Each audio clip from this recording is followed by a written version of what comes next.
The year was 2157. On a cold winter morning, the skies above Earth turned silver. Not clouds, not sunlight ships. Massive alien ships. They moved slowly, silently, like mountains floating in the sky. People stopped in the streets, staring up. With fear and wonder. In a small apartment in New London, Daniel Cross stood by the window, holding his coffee. "Looks like the whole sky's falling," his neighbor, Mrs. Alvarez, whispered from the balcony. Daniel didn't answer. He was listening. There was no sound from the ships, but his wrist communicator beeped. A voice, cold and mechanical, spoke in perfect English. "People of Earth, you will not be harmed. We are here to bring peace. Our laws will guide your future." Every television, every radio, every screen in the world carried the same message. The aliens called themselves the Arbiters. They claimed they ruled hundreds of worlds, not by war, but by law. The next day, the first alien laws were announced. No human could own more than 10 tools. No group could meet without alien approval. All major decisions needed alien permission. At first, many thought it was strange but harmless. On news channels, leaders urged people to cooperate. "It's just temporary," they said. But Daniel, who worked at a construction yard, saw the change immediately. Without permission to use more than 10 tools, half his team was sent home. Farmers couldn't plant without alien papers. Soldiers were told to stand down until alien judges reviewed every mission. 3 weeks later, food prices tripled. Medicine became hard to find. And still, the alien ships floated silently above cities, their lights blinking like distant eyes. One night, Daniel met his old friend Sarah Malik in a quiet cafe. She had once been a lawyer, but now she spent her days trying to get permits for basic supplies. "They're not here for peace," Sarah whispered, leaning close so the alien cameras in the ceiling wouldn't catch her lips. Daniel frowned. "Then what are they here for? Control. Not with guns, control of our choices. They take away small freedoms, and soon, we forget how to live without asking permission." Daniel felt a knot in his stomach. "So what do we do?" "Fight." "Them?" Sarah shook her head. "Not with weapons. We fight them with their own laws." Sarah had been studying alien legal codes, thousands of pages of strange rules. One night, she called Daniel urgently. "I found something," she said over a secure line. "What is it?" "A rule. Deep in their galactic law book, it says any species may challenge a law in the Great Galactic Court if they can prove it harms survival." Daniel's eyes widened. "They didn't think humans would ever use it." Sarah smiled. "Exactly. And if we win, they'll have to remove their laws from Earth. But winning wouldn't be easy. They needed proof, clear, undeniable evidence that alien laws were killing Earth's future. The search for evidence was dangerous. Alien drones patrolled the streets, scanning faces. Daniel and Sarah moved at night, meeting farmers who had lost their crops, doctors who couldn't treat patients, children who went hungry. They recorded every story, every detail. One night, as they filmed a warehouse full of spoiled grain locked and unused because of alien restrictions, a deep metallic voice echoed from behind them. "You are breaking Galactic Regulation 27B." Daniel froze. A tall, silver-skinned alien with eyes like black glass stepped from the shadows. Its voice was calm, but its presence was suffocating. Sarah stepped forward. "We are gathering evidence for a legal case." The alien tilted its head. "Cases require approval from the Arbiters." "We already have approval," Sarah lied. The alien stared at her for a long moment, then stepped aside. "Be careful, human. The law cuts both ways." A month later, Sarah and Daniel boarded a small shuttle, carrying their evidence to the Great Galactic Court, a space station the size of a city, orbiting a blue giant star. The court was filled with alien species from across the galaxy. Some were made of shimmering light, others of stone and metal. All watched as the humans entered the central hall. The judges were enormous beings, their forms shifting between shapes, sometimes human-like, sometimes monstrous. Sarah stood before them. Her voice was steady. "Your laws starve my people. That is a crime." The alien leader of the Arbiters, a towering figure with silver skin, laughed. "Your people agreed to our rule for peace." Sarah held up a hologram of Earth's starving cities. "This is not peace." Gasps rippled through the court as Sarah showed recordings of dying crops, closed factories, and malnourished children. Finally, she played a secret transmission, alien commanders discussing how Earth's weakness would make it easier to take over completely. The court was silent. Even the Arbiters' allies looked uneasy. One judge, a creature with wings of crystal, leaned forward. "Arbiters, do you deny these charges?" The alien leader hesitated. "The evidence may have been misinterpreted."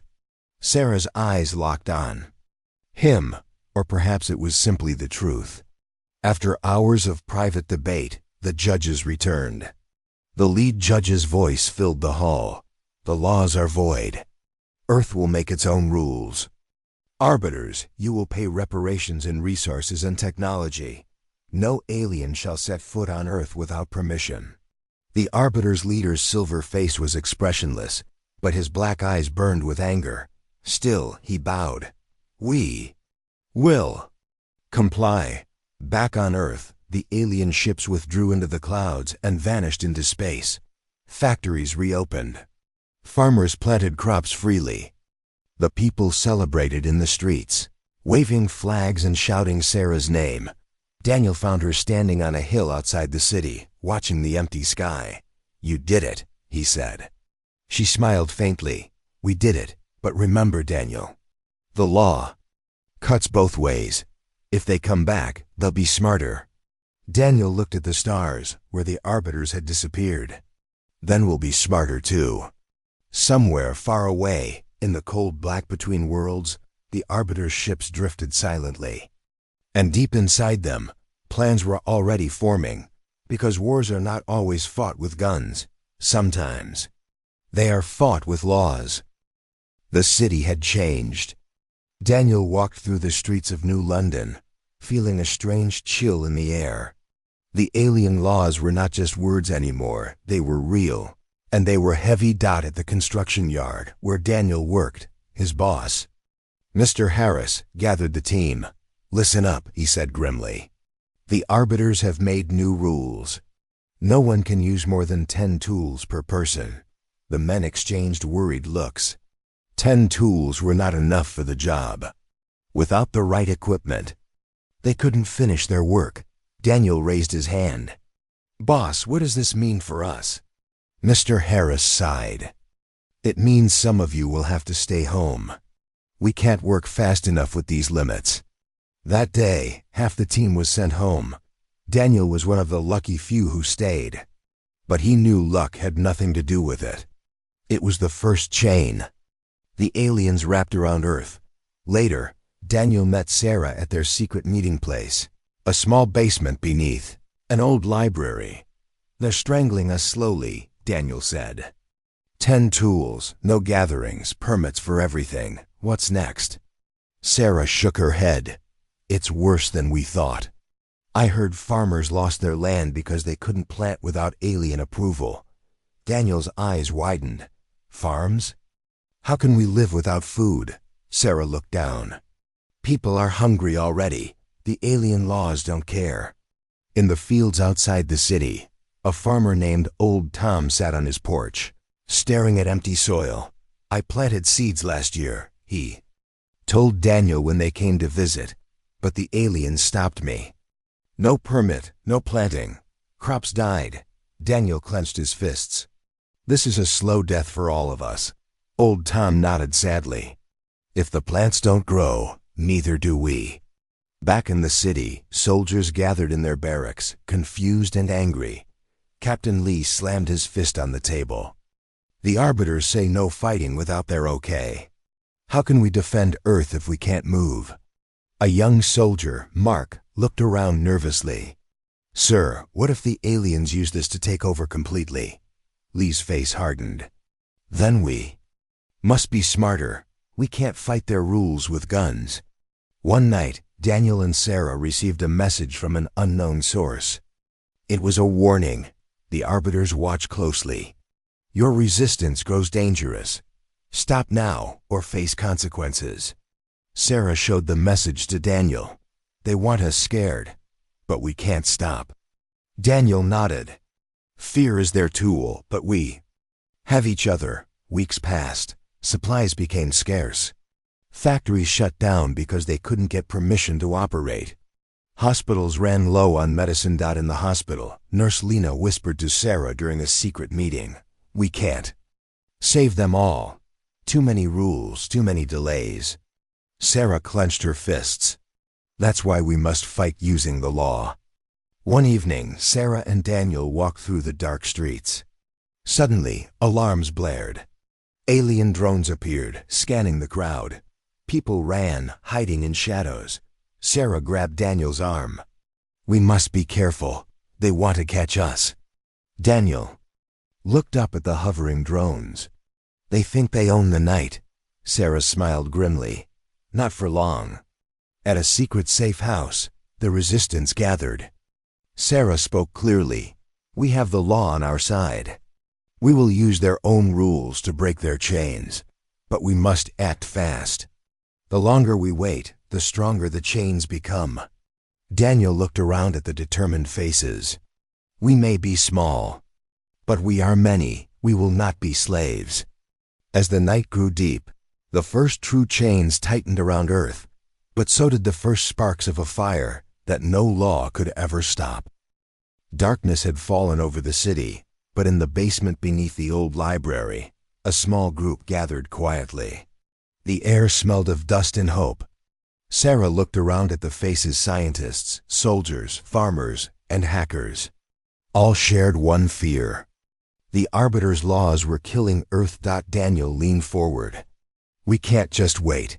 If we do, everything we love will disappear. Sarah nodded. I agree, but we can't fight with guns. The arbiters have drones, ships, weapons we don't. Understand, we need another way. A young hacker named Leo smiled. I've been watching their signals. They talk like they never expected resistance. They think we'll obey their laws without question. Sarah's eyes brightened. That's our chance. If we can use their own laws against them, we might win. Sarah pulled out a thick book, old and worn, with alien symbols. This is their galactic law book. It's huge, but I've found something. What? Daniel asked, eager. There's a rule, Sarah said carefully, that any species can challenge a law in the Great Galactic Court if it harms their survival. A murmur ran through the room. Daniel rubbed his chin. So, if we prove their laws hurt Earth, we can fight them legally? Yes, Sarah said. But to do that, we need proof. Real evidence, stories, images, facts. For days, the group worked secretly. Daniel visited farms where crops were dying. Sarah talked to doctors who couldn't get medicine. Leo hacked alien networks, looking for hidden information. One evening, Daniel returned from the fields, tired but determined. I saw old Tom, he told Sarah. He lost everything because the aliens wouldn't let him plant, and he's not alone. Sarah sighed. People are starving, factories are closing, and soldiers can't protect us. It's a slow death. Leo interrupted, and I found something worse. Secret messages from the arbiters. They plan to keep Earth weak until they can take over without a fight. The room went silent. That night, as Sarah reviewed the alien messages, Daniel sat beside her. If they think we'll just accept this, they're wrong. Sarah smiled, but there was worry in her eyes. We're small against them, but if we use their laws, we might have a chance. Suddenly, the room's door shook. Drones, Leo whispered, eyes wide. Outside, the sound of hovering engines grew louder. We have to hide the evidence, Sarah ordered. They quickly packed data drives and hard copies into hidden compartments. Just as the drones broke in, the group scattered into secret tunnels beneath the city. In the darkness, Daniel whispered, "They're searching for us." Sarah's voice was calm but fierce. "They want to stop the resistance, but they don't understand human spirit." The drones buzzed closer, lights scanning every corner. "Hold your breath," Leo said. The drones passed, missing their hiding spot by inches. Once safe, Sarah said, "This is just the beginning. We must prepare for the court. Our fight is not with weapons, but with truth." Weeks later, the group gathered again, stronger and more determined. Sarah raised a hand. "We will take our case to the great galactic court. We will show them the harm their laws caused." Daniel looked at the crowd. "We are small, but we are many. They want to break us, but they will fail." The room erupted in quiet cheers. Sarah smiled. "The resistance has begun. And this time, the stars will hear our voice." The Great Galactic Court was a place no human had ever imagined. It was massive, a giant station floating near a blue star. Its walls shimmered with colors that no eye could name. Inside, dozens of alien species gathered, all watching Earth's representatives prepare their case. Sarah stood beside Daniel, her heart pounding. "This is it," she whispered. "If we lose here, everything is lost." Daniel nodded. "But if we win, Earth will be free." The courtroom doors opened, and a tall, shining alien called the Arbiter Leader stepped forward. His skin gleamed silver, and his eyes held a cold fire. "Humans," he said, voice deep and calm, "you challenge our laws. Why?" Sarah took a deep breath. "Because your laws kill our people. They stop us from living and growing." The Arbiter Leader smiled slightly. "Your people agreed to these laws for peace. But peace without freedom is death," Sarah said firmly. The court was silent. Then, the Arbiter Leader gestured, and images filled the sky. Factories closed, crops failing, children hungry. "Your proof is clear," Sarah said, stepping forward. "And there is more." She played secret recordings, alien commanders speaking about plans to keep Earth weak. The crowd gasped. The Arbiter Leader frowned. "You accuse us of lies." Sarah met his gaze. "We accuse you of trying to take Earth without a fight. That is the law's true crime." Hours passed as the judges debated. Sarah and Daniel waited, tense but hopeful. Finally, the lead judge, a being with wings like crystal, spoke. "The laws are void. Earth will make its own rules." The Arbiter Leader's face showed no joy, only cold anger. "We will comply," he said. The courtroom, Earth's representatives felt a new strength. They had used the aliens' own laws as a trap, and one. Daniel smiled. "We turned their rules against them," Sarah nodded. "This is only the start. But now, Earth fights with its own voice." Far away, the Arbiter ships moved in silence, already planning their next move. Because in this war, laws could be weapons, and the smartest fighters win. The Great Galactic Court was vast and cold, filled with shadows and strange light. Sarah Malik stood in the center, feeling the weight of hundreds of eyes from alien species watching her every move. The judges were massive beings, shifting shapes. Like smoke and stone, her voice was steady but clear as she spoke. "I am Sarah Malik, representing Earth. We challenge the laws that control us. These laws harm our people. They starve our cities and silence our voices." The head judge, a glowing creature with many eyes, leaned forward. "Why do you accuse the arbiters who brought order and peace?" Sarah met the judge's gaze. "Peace is a lie when people cannot live freely. The laws force us to obey without choice." Suddenly, the giant courtroom screens lit up with images of Earth-empty factories, dying farms, and children with hollow eyes. Gasps echoed from the audience. Daniel stepped beside Sarah, holding a datapad.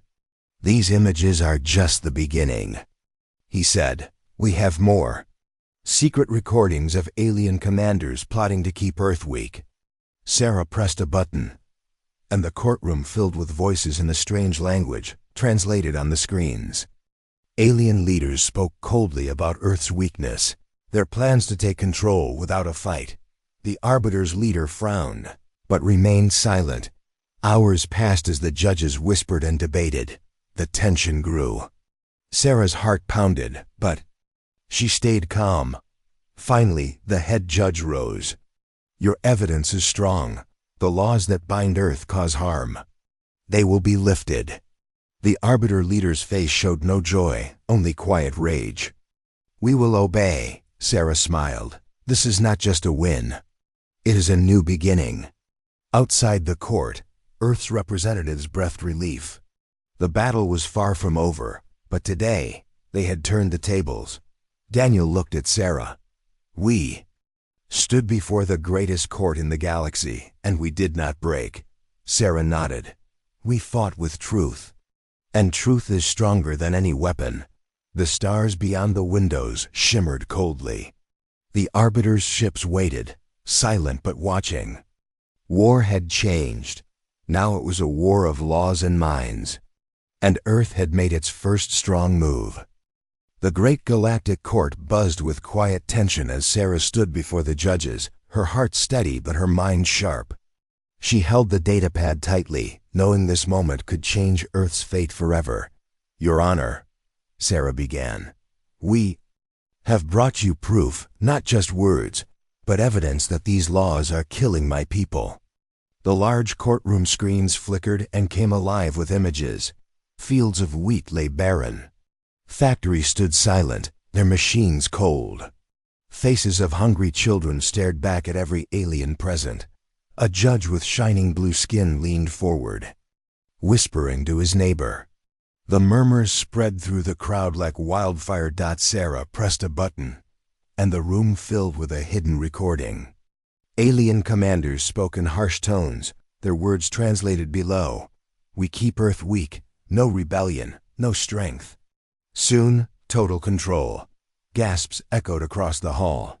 The Arbiter leader's cold smile faded, replaced by a flicker of anger. Daniel stepped forward. "We have exposed their plan. This is not justice, it is conquest by law." The judges huddled in secret, voices low but urgent. Minutes felt like hours as Sarah and Daniel waited. Finally, the lead judge returned, voice echoing through the chamber. "The evidence is undeniable. The laws shall be voided and reparations made. Earth will govern itself." Relief washed over Sarah. This victory belongs to every human who refused to bow. Outside, the crowd cheered, but Sarah knew the battle was far from over. The Arbiters would return, smarter and angrier. Yet for now, Earth had thrown the first and most powerful bomb. In this war, truth.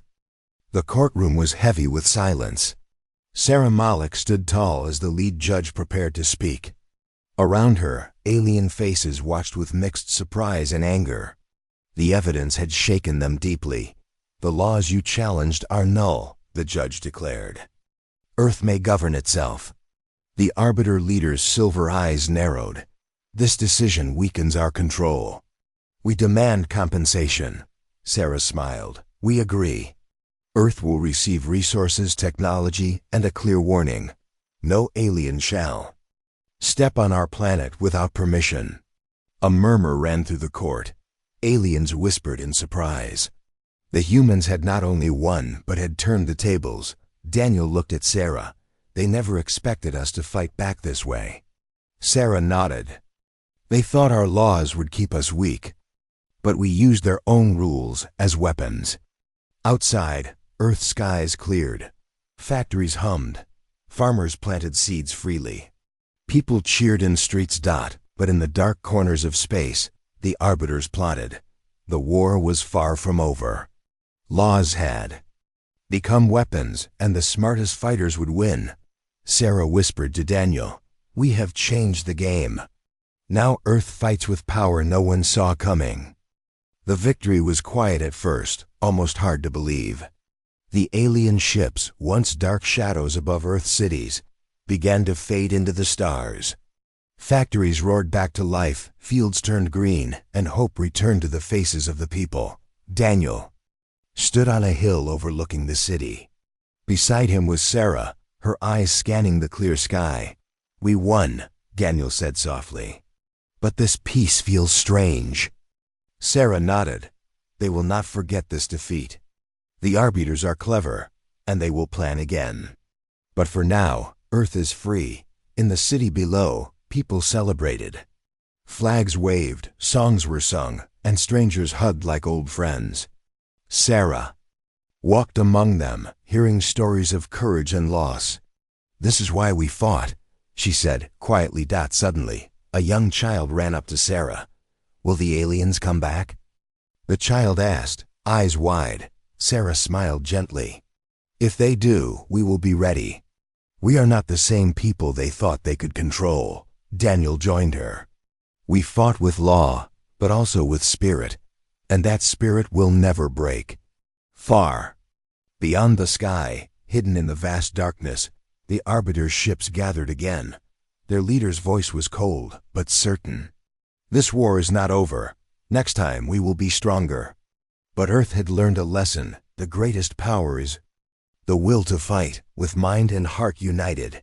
And when humanity fights as one, no chain is strong enough to hold them.